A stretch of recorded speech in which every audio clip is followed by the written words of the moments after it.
issue this afternoon that has to do with the introduction of the teacher's license. The Leone Teaching Service Commission has introduced the teacher's license for the first time as outlined in the Education Act of 2022. The introduction is a step to effectively regulate the teaching profession. This comes as a result of the eroding standards in the profession. Well, as a result, the Leone Teachers Union has been part of the planning and implementation stages. Recently, they embarked on nationwide sensitization of their members on the forthcoming exams, and a lot of challenges were raised on the requirements, especially the issue of ICT. For an insight we have for the Kuyateh Regional Secretary, Western Region SLTU. Good afternoon, Mr. Kuyateh. Welcome to the program, sir. Thank you very much. It's a pleasure being here. Okay, so Mr. Kuyateh, do you think this teacher's license is in the best interest of your compatriots at a time like this, especially when people think that, you know what, the teaching profession, it used to be the first calling for many people, but today it's like an option? Yeah, it's a very huge challenge with the introduction of the teacher license and registration. As a country, Sierra Leone, we have lagged behind in the sense that it's best practice all over the world. Teachers in the Western world, before they go into teaching, they should acquire what we call a license. In places like Ghana and Nigeria, Tanzania, Kenya, South Africa, before you go to teach, you should pass that examination to be issued a license. And so for the Sierra Leone Teachers Union, we think we have to follow suit. We have to follow other countries. Some countries have been issuing the teacher license for the past 10, 15, 20 years. Why are we lagging behind? Even though we have these challenges, we have to move on as this nation. So that is why as a union, we are moving around the country to sensitize our teachers that even though we have these challenges, we have to move on, we have to start somewhere. For example, some of the challenges, some teachers have been in the profession for over 30 years. So they are telling us, why are we subjecting ourselves to have license to teach with all the experiences we have had over the years? We told them that is the requirement, that is the law.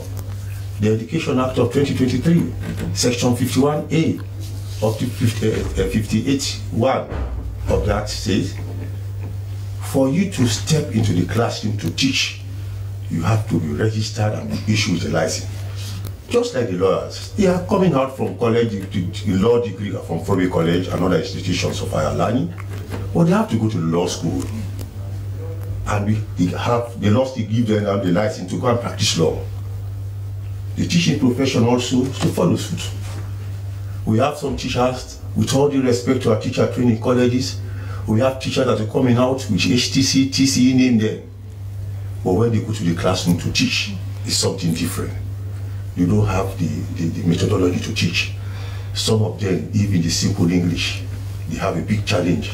And so, with the introduction of teacher license and registration by the Teaching Service Commission, there are 5 basic areas you have to be tested as subject area for the examination.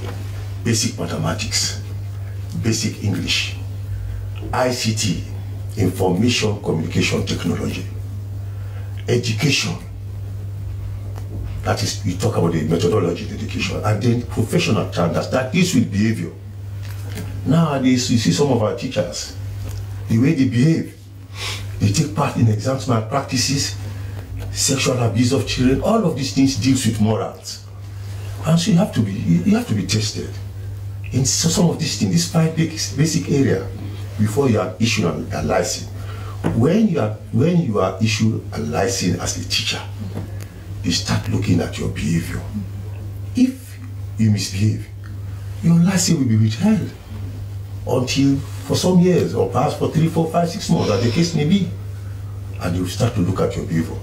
If you see that your behavior is also pertinent to what we are saying, then you can be issued a license again. Okay, during the consultations, Mr. Kuyateh, for men, especially our teachers in the regions, they have this issue with the exam, especially the aspect of ICT and the mathematics. Yes. We have problem with the ICT. But let me first come to mathematics. Before you are allowed to take the examination, the first requirement you should have a teacher qualification.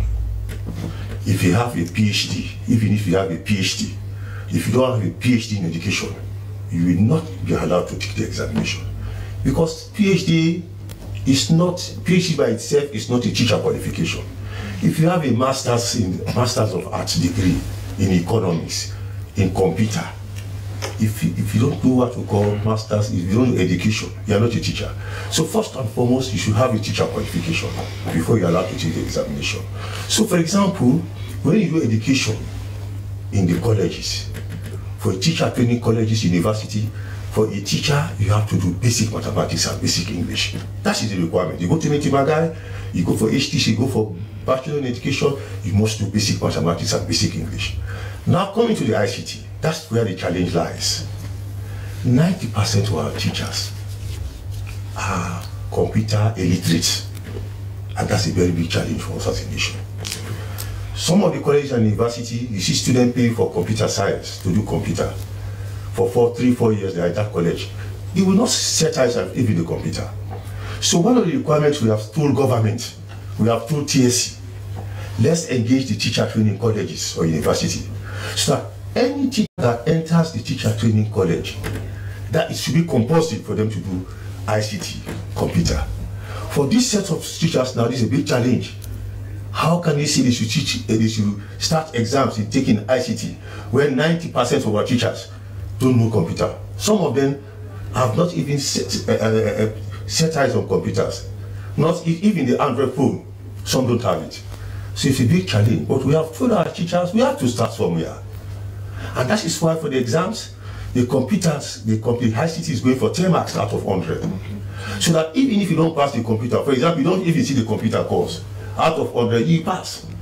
But we want to see, and TSC has told us, they are going to open computer centers in the district. Teachers will go there to have this computer, to do computer and to do ICT and all the rest of it. But it has not yet started. So it's a big challenge, and that's why we are moving nationwide to synthesize our teachers. We have to start somewhere. That's the challenge. But if we have, because the resources are so limited for teachers to go and pay for, to offer. Any financial obligations with this new teacher license from the teacher? Yes, of course. The World Bank is paying the license fees for 3,000 teachers for the pilot fees. For now, 3,000 teachers will be enrolled on a first-come, first-served basis, and World Bank is going to pay for them the fees.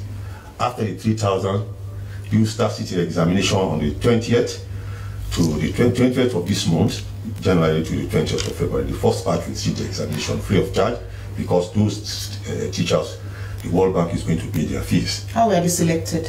Fine, on a first-come, first-served basis. The first 3,000, after that you will stop, and they are going to take the examination. After that, teachers will pay. For example, for TC, you will pay 150, for HTC, 250, for graduate, it's about 300 before you take the exams. How do you think this license could also improve on the standard of teachers, be it the professional aspect or even the output at class level? Yeah. Because again, not just to get the license, go to the class and teach, but again, how effective is your teaching? How much are you in the classroom? The issue of ethics, morals. Again, how do you think such license also improve on that aspect? Well, based on the syllabus and the exam, the 5 subject areas, believe in me, when you pass the examinations, it will tell the TSC that this teacher is really a professional teacher. These teachers know the do's and don'ts of the profession. That talks about ethics, how you should behave as a teacher and how you should not behave as a teacher. So all of these things, some of these courses, some of these things we are talking are not taught in the colleges about ethics. The teacher's code of conduct. It is something that you have to read and know about how you should behave as a teacher. And you should know some of the things. For example, exam malpractice, you should know that it's not good. Sexual exploitation of the child. And other areas, child labor, all of this, the Child Rights Act, what you should do as a teacher. All of these things will help to maintain the professionalism in the classroom. So it has a very big advantage. It does not always limit yourself to your qualification. It also deals with your moral and your methodology, the way you teach, effective teaching. And that is why for every 3 years, you should see the first license exam. After 3 years, you have to sit again. Okay. Because there are emerging issues that are coming up. The syllabus has to be changed and all this. All of this is good. The teachers are saying, no, we have got our qualifications. Why should we subject you to another examination? It involves a lot. It involves your professionalism. It involves your ethics, your behavior in the classroom. It involves your methodology, the way you teach. So all of these things are very important, and that is why the teacher registration license is very, very important. So, Mr. Kuyateh, moving forward, without a teacher license, you cannot teach, be it private or government. Yes, whether it's private schools or government school, it's a must. It is in the Education Act. After 3 years, and the private schools are aware about this. They are fully aware. They have been called to a meeting, and all the teachers in the private school are subjected to it. Let me tell you something. This space, by the next 3 years, every teacher should have a license. Otherwise, for government and government-assisted schools, if you don't have that license, your name will be removed from the pay voucher. So it's just a 3-year duration. 3-year duration. Okay, we expect you have to roll it out. Okay. Otherwise, your name will be removed. And when your name is removed, until you subject yourself in getting the license, you will not be a teacher in the classroom. So, in the event that whilst even you are holding on to that license, something happens, it is withdrawn, what does the law say? You cannot teach. Yeah, if that license is withdrawn, you cannot teach because you have violated 1 or 2 rules. So it's like the medical and dental. Exactly. We want to make this profession not to be a dumping ground. People are going there to say, I'm going to wait here to teach when I have a better job, I go there. No, it's not for dropout any longer. And that is why within the next 3 years, we are expecting all teachers, especially the community teachers of the country, they have to have a teacher qualification. If you have your WAS paper or you have other paper, it's not a teacher qualification. In the first place, you will not be allowed to take the examination to be issued a license. So I want to appeal through this medium that any teacher that is in the classroom, go and get your teacher certificate, your higher teacher certificate, your bachelor's in education, your master's in education, your PhD in education, to be a professional teacher. That will qualify. That's the first step in qualifying. What about those unpaid and unqualified teachers that are still in the classroom? Fine. That's a very big challenge. We have teachers in the classroom that are trained and qualified, but because we don't have what we call teacher shortage in Sierra Leone, we don't have teacher shortage. What we have is the recruitment of teachers. It's a very big challenge because government is saying we don't have the money to pay. Yeah. Some teachers are in the classroom. They have qualifications as a teacher. They have spent 3, 4, 5 years in the classroom waiting to be recruited as a teacher. That's another big challenge. And then you have to subject them again to take an examination in licenses. But it's an advantage. And that is why, in fact, those teachers want to take the exams now because they will be qualified for recruitment because you have the license already. Okay, I'll come back to you for the Kuyateh, who is the Regional Secretary, Western Region, Ceylon Teachers Union. Continue to be with us. Let's move on to another issue this afternoon.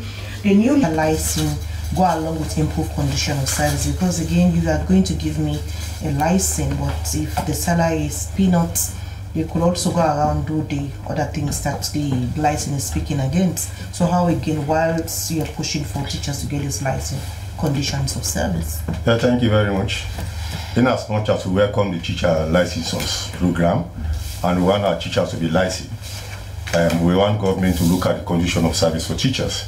And that is why we welcome this new commission that has been set up, the Wages and Compensation Commission, to harmonize the salaries of civil servants, including teachers. If I have a master's degree teaching in the classroom, and you have a master's degree working for a parastatal, you're receiving 50 millions per month, then the teacher that has a master's degree should also receive, even if not 50 million. But other teachers move from 2 million at least to 5, 6 million. That is what we call harmonization. So we are going to pursue this commission to make sure that teachers' salaries are harmonized as per other civil servants. Thank you so much, Mr. Kuyateh. That's how we send the podium this afternoon. Just a reminder for our quote of the day, which comes from the current president of the United